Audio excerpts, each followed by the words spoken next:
माता जी को जैसे पता चला बेटा साधु बनने वाला है, माता जी को बड़ी भारी टेंशन हो गया। और सही बात है, इस धरती पर, इस धराधाम पर, इस कलयुग में, हम लोगों के समाज में, आपके समाज में अगर किसी का बेटा थोड़ा सा चंदन लगाने लगे, माला जपने लगे, राम नाम गान करने लगे, ईश्वर का नाम लेने लगे, लोगों को भारी टेंशन हो जाता है कहीं मेरा बेटा साधु न बन जाए। बड़ी टेंशन हो जाता है कहीं मेरा बेटा साधु न बन जाए। लेकिन इस बात को किसी को टेंशन नहीं होता है कहीं मेरा बेटा चोर ना बन जाए, जुआरी न बन जाए, शराबी न बन जाए, डकैत न बन जाए। इसका टेंशन नहीं है, बस एक ही टेंशन है कहीं मेरा बेटा साधु न बन जाए। यही बात नारद जी महाराज की माता जी को, अपनी बेटा साधु न बन जाए। अब नारद जी की माता दिन रात भगवान से प्रार्थना करती, हे प्रभु जितना जल्द मेरे नारद को बड़ा कर दो, ताकि ये बड़ा हो जाए तो जल्दी जल्दी मैं इसकी शादी कर दूंगा। और जब शादी हो जाएगा, पत्नी आ जाएगी, तो साधु बनने का नाम ये सपना में भी नहीं लेगा। बोलो जय भगवान की।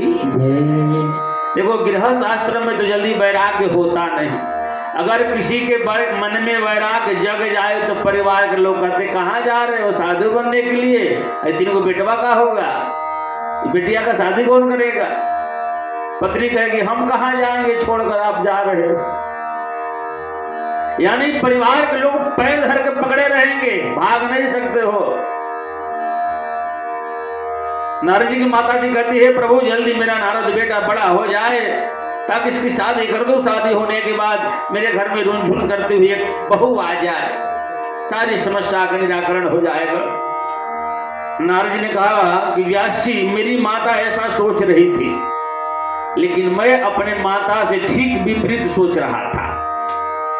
और मैं दिन रात भगवान से ही प्रार्थना कर रहा था कि कब मेरी माता जी मर जाए ताकि हम साधु बन जाए। जल्दी ये माता जी मर जाती, हम साधु बन जाते। और हुआ ऐसा, नारद जी कहते व्यास जी ऐसा हुआ कि भगवान ने मेरी ही प्रार्थना सुन लिया।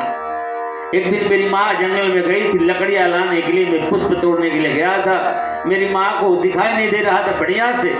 एक काला नाग पर मेरी माता जी का पैर पड़ा और काला नाग ने मेरी मैया को काट लिया, मेरी मैया समाप्त हो गई।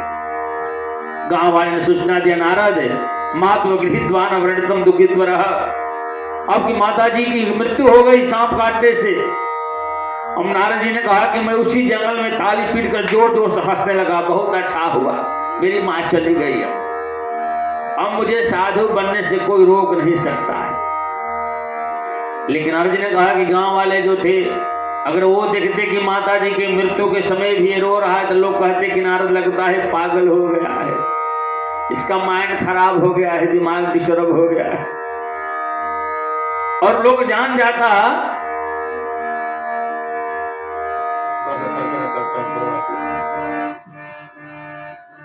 अगर लोग जान जाता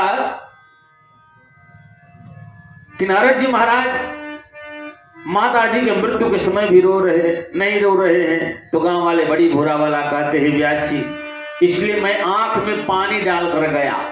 गांव वाले को पता चल गया कि मैं रो रहा। गए और बढ़िया से मैंने श्राद्ध कर्म उनका किया। सब कुछ करने के बाद फिर मैं उसी रास्ते पर निकल पड़ा जिस रास्ते पर महात्मा जी लोग गए थे। सब कुछ करने के बाद मैं बहुत दिनों तक साथ में गया। व्यास जी 3-4 महीना तक इसी दिशा में हमने चलते गए, कोई महात्मा जी नहीं मिले, कोई साधु नहीं मिले, ना भगवान मिले। मैं बड़ी दुखी हो गया, भगवान से प्रार्थना कर लेगा कि मिल जाते तो